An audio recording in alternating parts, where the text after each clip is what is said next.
welcome back to the second part of the Microbrute series. This one I'm going to be focusing almost exclusively on the filter. In many ways it's a filter like any others that you would have seen on other synths, but it does have one particularly interesting control which is known as the brute factor, and that really does add a new dimension to it. I'll be covering all the details anyway, so time to get on with it. So yeah, I'm just going to start with the basics and then we'll see how it goes. There's quite a lot you can do with this. It's surprising really. When you get into some of the more unusual things, you might be better off using a sampler as well, because I think there are sounds that you could use but they won't track across the keyboard very well. But obviously with a sampler then you can sort of extend the range of those sounds. But let's start with the simple stuff. So yeah, the first thing then really is that you've got three modes. You've got the low pass, the high pass and the band pass. You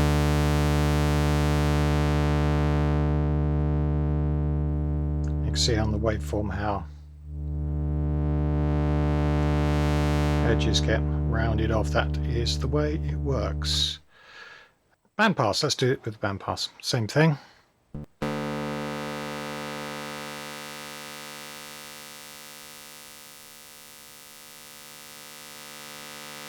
Now with this you can't see much in the way of a peak, but that's obviously because I don't have the resonance turned up.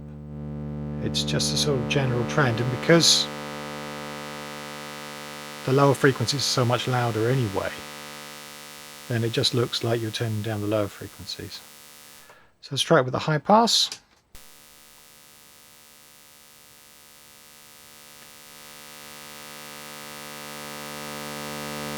And again, it just looks like you're turning up the lower frequencies, just based on where you are. Let's try that with a bit of resonance.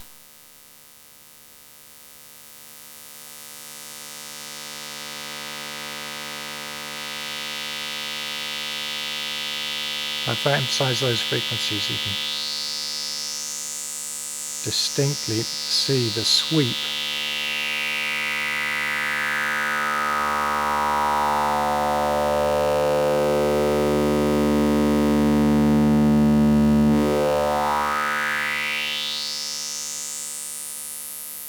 That's quite cool. Try the band pass with resonance up.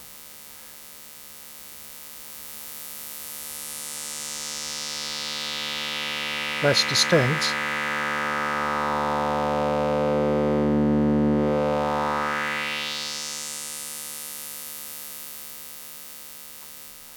Let's try the low pass.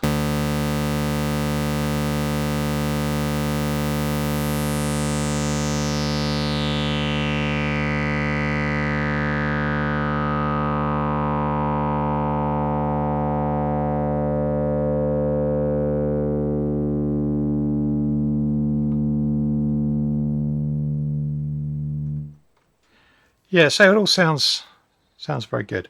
So I'm going to put the resonance up to full and we'll try that again.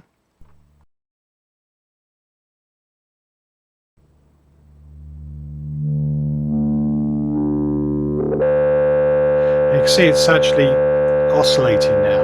You go to that point and you can get some interesting sounds.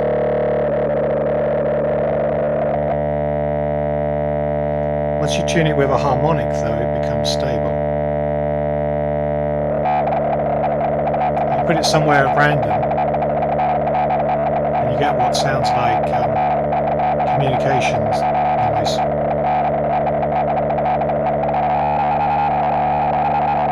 This is where a sampler might be useful.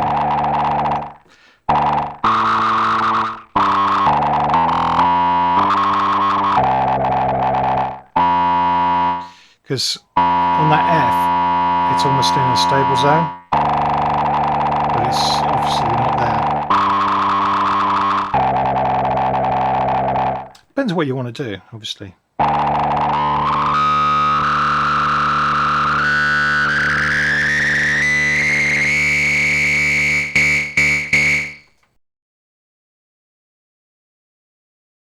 Now you can use the envelope to control the filter, as you would expect. So put it on low pass.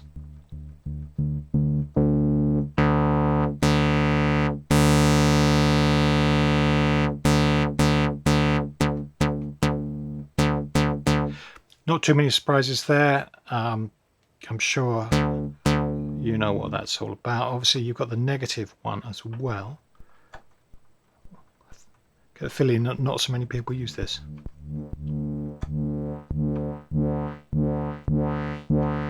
Including me.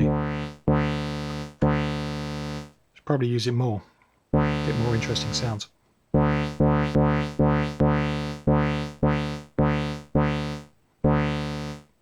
Almost sounds like saying why there. It's quite cool.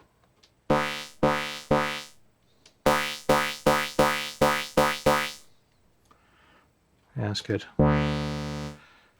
So that's that covered. The keyboard tracking up to 200%.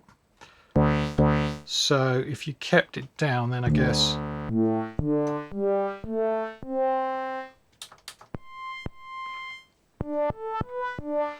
I've got nothing on the envelope. I've got a frequency set by the cutoff. The keyboard is not doing anything. And the result of that is that as you play up the keyboard, so if we start down here, you can hear it fine, but if I go right up to the top, it's a much duller sound because it's being filtered more. It's being filtered more because the cutoff frequency is set. If you put it in the middle, then it'll track. So then the alternative is the 200%, which should mean that the higher notes will be brighter than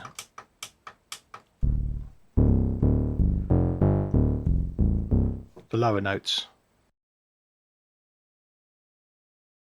Now, brute factor is actually a control that's been added, which used to be done by plugging the output of the synth back into the filter so that you would get feedback.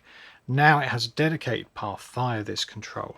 So what it does is it feeds the output of the filter back into the filter, and this is where you start to get some very unusual effects. What I'm going to do, start off with, is I'm going to have nothing going in to the filter at all.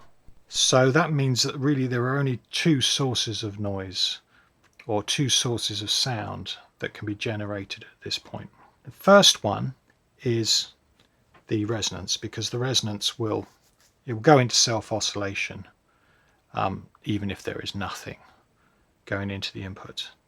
And the second one is the brute factor, which also helps generate noise because it's feeding back on itself. Any noise in the circuitry will just be fed back again and again and again.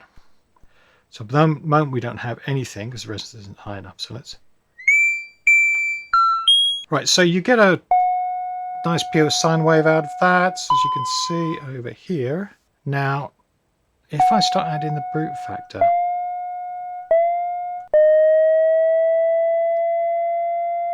interestingly enough, it starts to affect the frequency of it. The level, the envelope, seems to affect... So it's stable if I put the sustain up the top.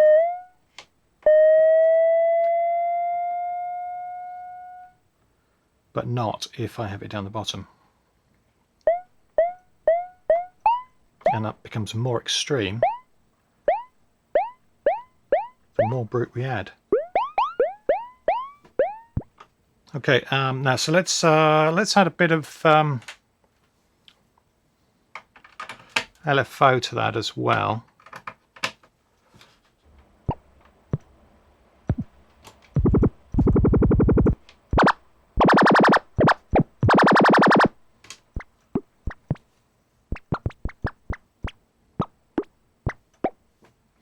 Yeah, I mean there's a lot there, and at the moment of course we don't actually have any oscillators engaged either, so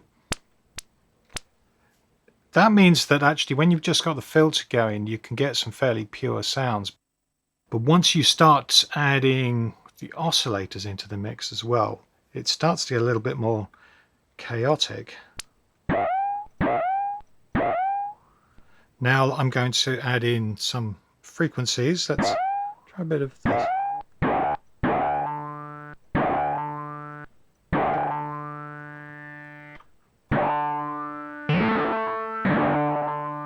So we're getting sounds which are almost like sync.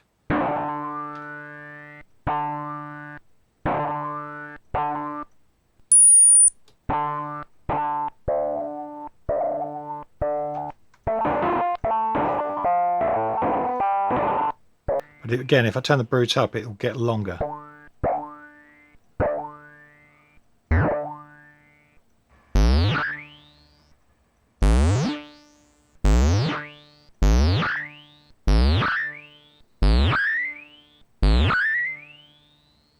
It's quite difficult trying to find some logical way to make it predictable. It is essentially right on the edge of chaos. I think with a little bit of playing you can make some prediction as to what would happen, but I think there are already always chaotic elements.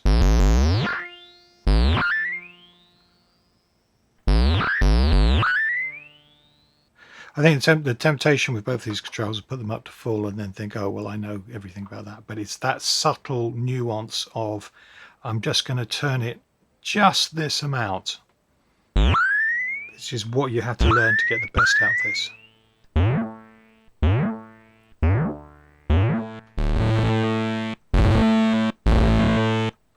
So it seems to me that what's happening is the brute is creating its own waveform, which if I turn this down, you can see is sort of squarish. Yeah, another square wave. But if you start introducing the oscillator, the two start to interfere with each other in a way that it sounds like sync.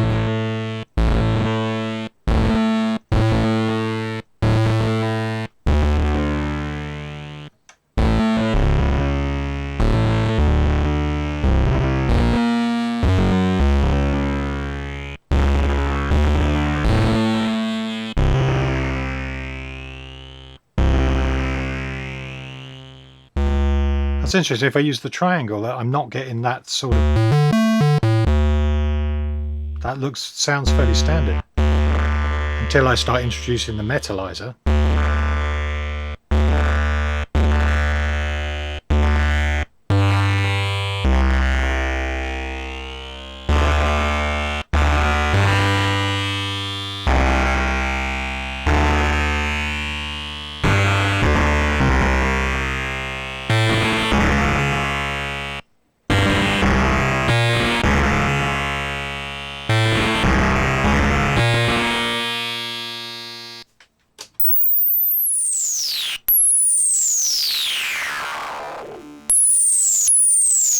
Okay, so we concentrated more on the low pass filter and what we can get out of that.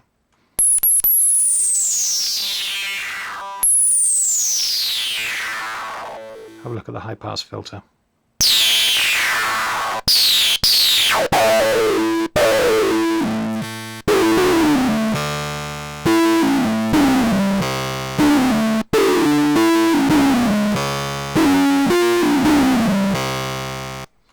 It's the way in which you have an initial frequency that the brute is, I think the brute is generating.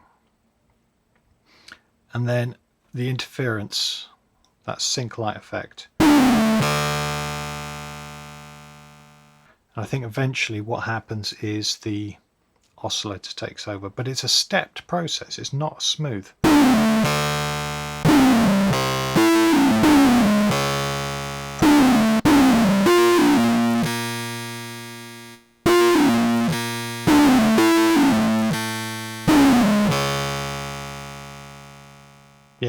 Yeah, it's crazy. So let's see what we can do. Now I can also do something with the envelope and mount on the metallizer.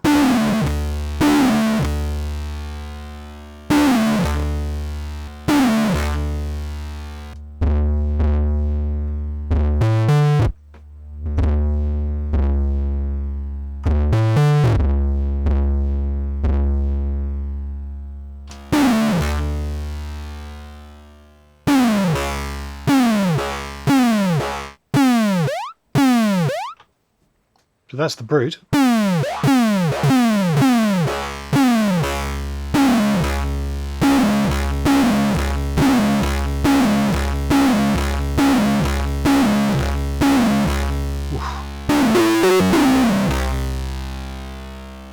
Dirt, dirt, and more dirt. This is a dirty little synth. There is no doubt about it.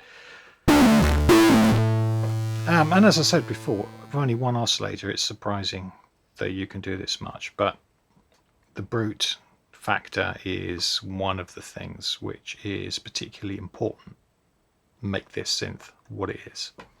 So hopefully that was of use to you. I've been using this synth for quite a few years now, and it seems to end up on almost all of my tracks.